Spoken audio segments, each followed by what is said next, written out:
Hi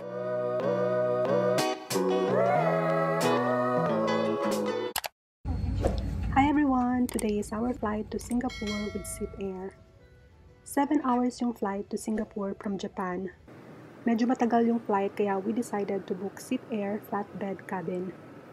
Hindi siya business class pero yung upuan katulad sa business class where you can fully flatten the seat para maging bed.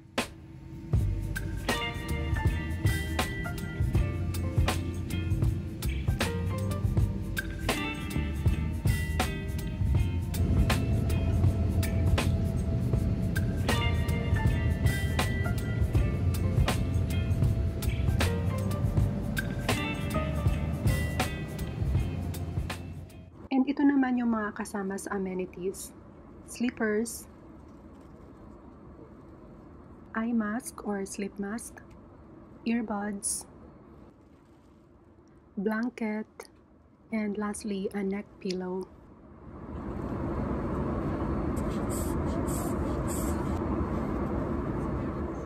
After takeoff, around 30 minutes, sinerve na nila yung food. Like what I've said, hindi siya business class, kaya hindi pang business class ang food. After dinner, natulog na lang ako. Finally, we arrived in Singapore. Midnight na nung dumating kami, kaya after check-in sa hotel, nag-shower lang and bedtime na.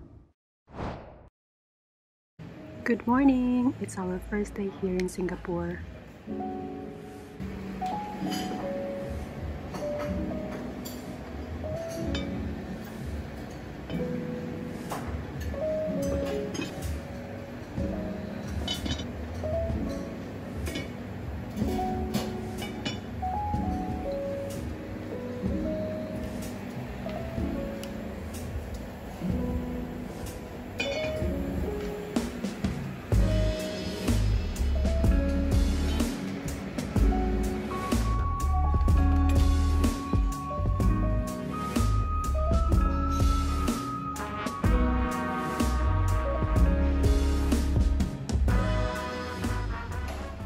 After breakfast and explore lang namin yung hotel, dito pala sa Carlton City Hotel kami nagstay.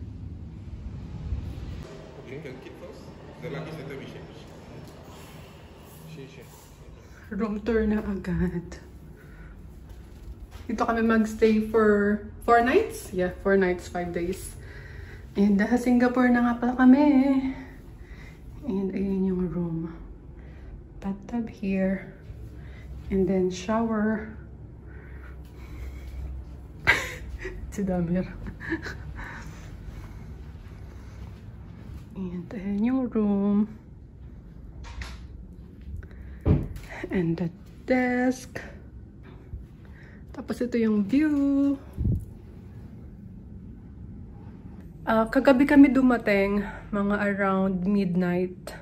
And then, hindi na ako agad nag-vlog kasi sobrang pagod kami. As in, pagdating namin, nag-shower lang tapos tulog. Kasi pagod talaga kami.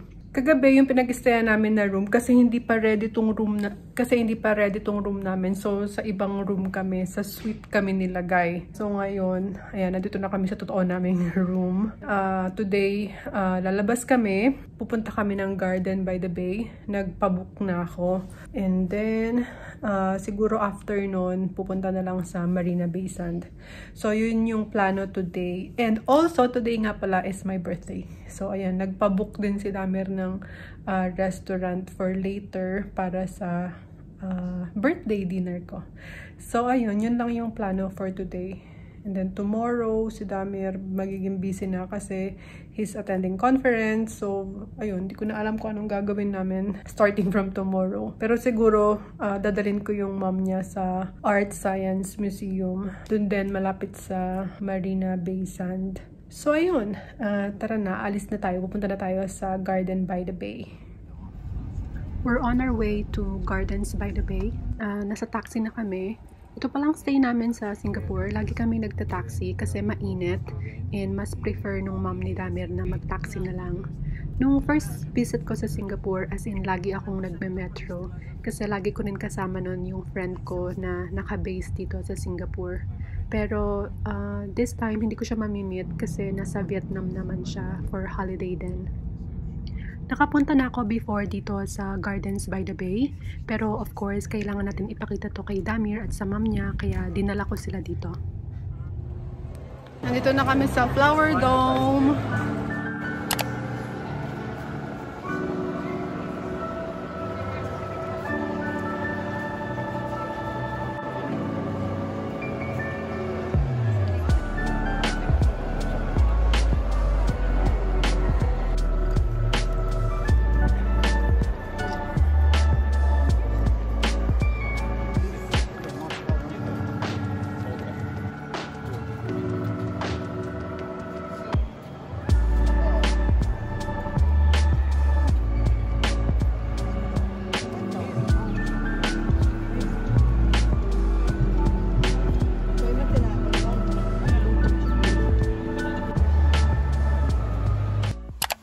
After Flower Dome, nandito naman kami sa Cloud Forest. Magkatabi lang tong dalawang to.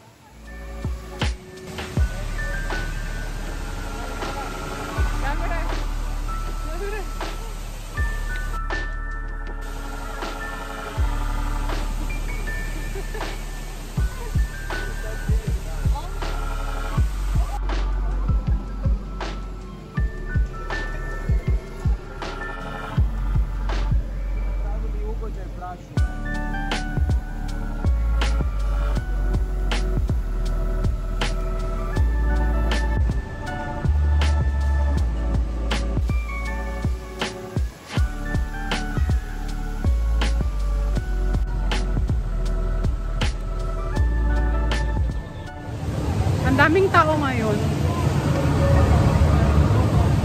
Before nung nagpunta ako dito, hindi ganito ka-busy.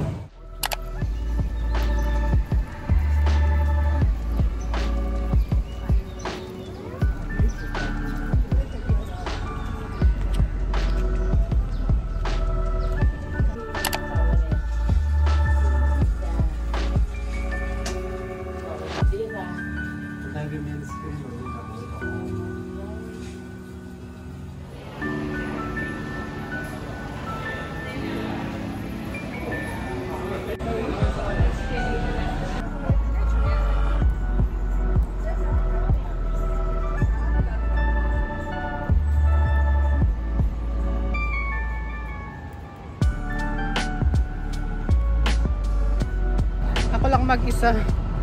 Natatakot si Damir. Dito sa Sky Bar, nagpabook si Damir ng table for my birthday dinner. Nung tinanong niya ako kung anong food ang gusto ko sa dinner para sa birthday ko, ang sabi ko lang sa kanya, basta restaurant na merong magandang view.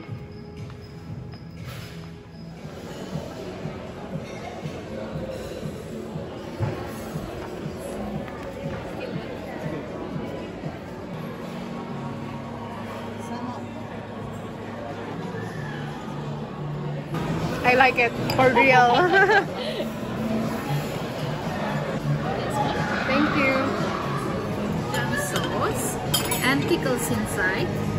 I will not mix first because pictures. This is Shima Aji with yuzu kosho and ponzu sauce with finger lime. Oh yeah.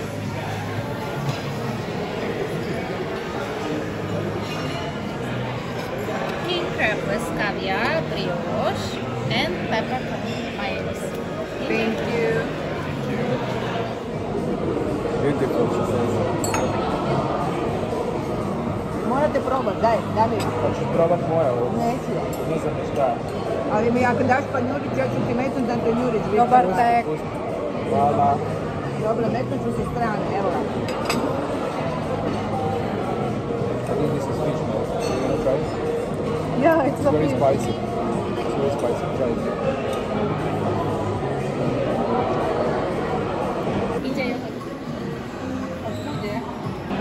Nice half flat and steak with onion puree, house salad, and this is peppercorn sauce. We keep in this on the side. Thank you. I cannot see anymore because of the flash.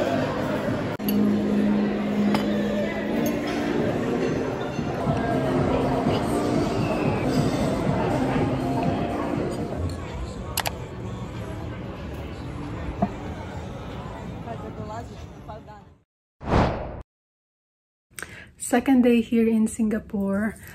Si Damir nakaalis na. Pumunta na siya sa conference niya. Pumunta ako sa room ng mom ni Damir. Pero sabi niya, kasi kagabi, napagod talaga siya sa lakad. 30 minutes kami naglakad-lakad. After nung dinner, ayun, sabi ni Damir, tara maglakad tayo. And ayun, hanggang sa yung lakad namin, hanggang sa hotel na namin. So ayun, sobrang napagod siya. Sabi niya, ako na lang daw muna yung lumabas ngayong umaga. Tapos later, this afternoon, na lang daw siya sasama sa akin. And baka later this afternoon, maging free din si Damir. So, 3 ulit kaming lalabas. So now, for now, ngayong umaga, hindi ko alam kung anong gagawin ko. Dapat kasi dadalhin ko yung mom ni Damir sa Art Science Museum.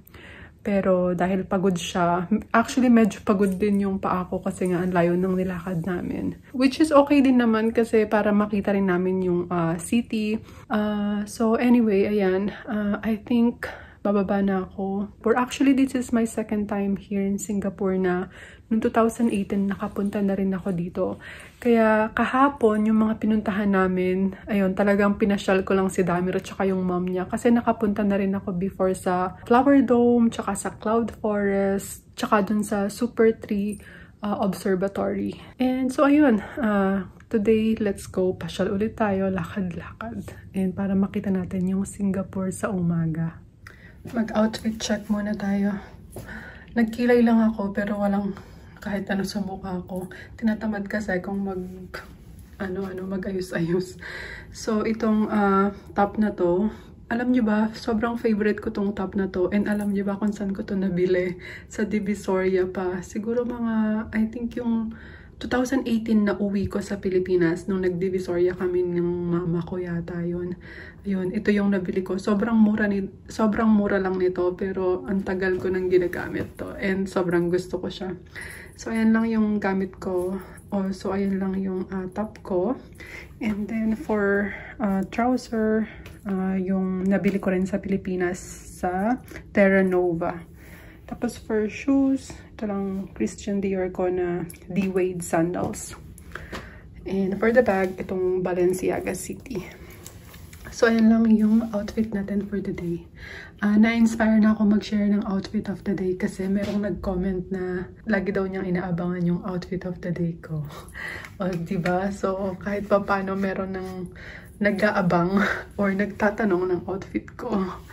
So, ayan lang. Tara na, baba na tayo.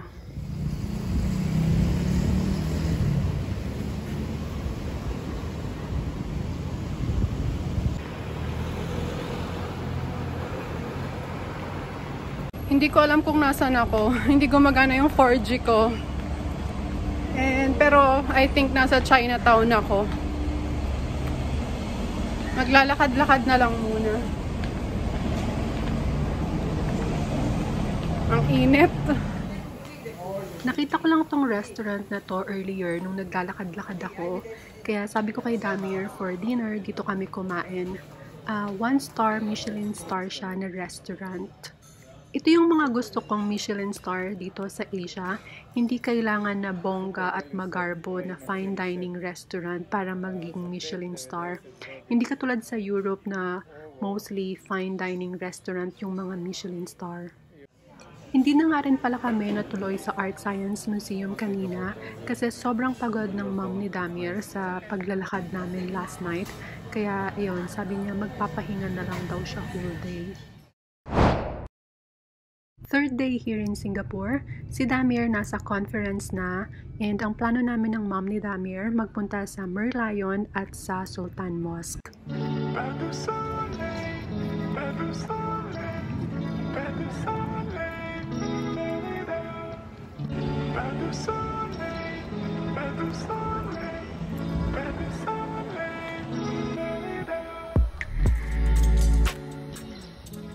After Merlion Park, pumunta naman kami sa Sultan Mosque.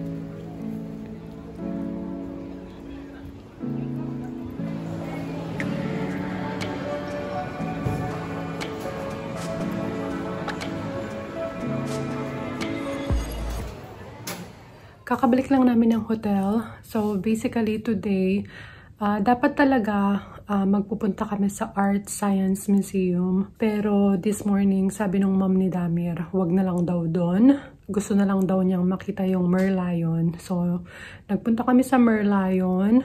And then, taxi going to Sultan Mosque. Tapos, medyo paulan na. Kaya, after ng Sultan Mosque, nag-taxi na lang ulit kami going to Orchard Shopping Center. Tapos, doon medyo nag-shopping lang kami sa Uniqlo. Tapos, pagkatapos doon, nag-ano pala kami, meron siyang nakitang cafe, parang Switzerland na cafe restaurant, ganun.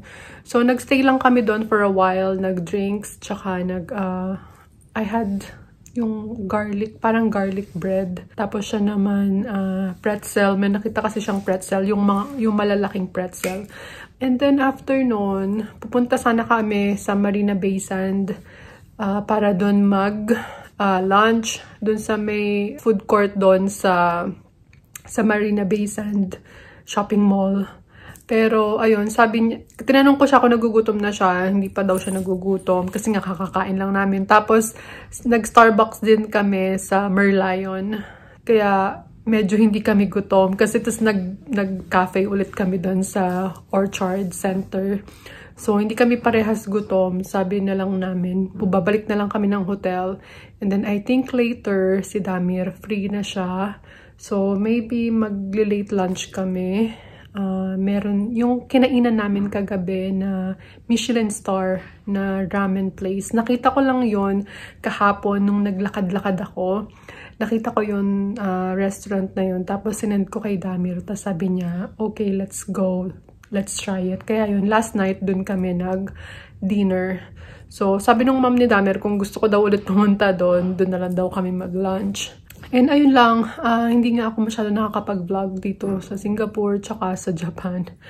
Kasi medyo nahihiya rin ako mag-vlog. And also, ayun, parang nakakapagod. Parang punta kami sa isang place, tapos punta sa isang place. Kaya paano-ano lang, paunti-unti lang. So ayun lang, magpapahinga muna kami. Tapos sana hopefully si Damir makabalik na kasi nasa conference siya. And then, ayun, para makalabas ulit kami later. At the moment, medyo umuulan pa. Kanina sobrang lakas talaga ng ulan. Pero ngayon, medyo mahina-hina na siya.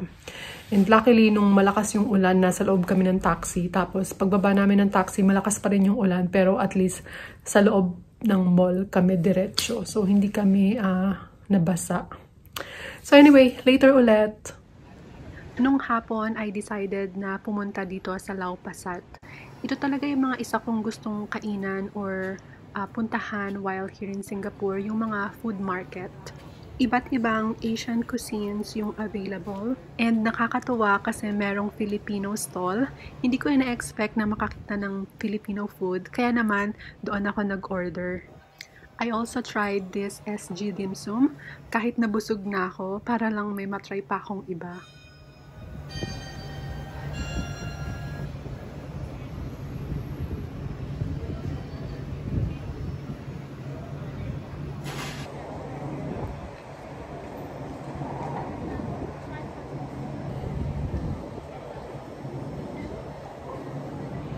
Tapos na akong mag-lunch sa Lau Pa Sat. Ngayon, pabalik na ako ng hotel.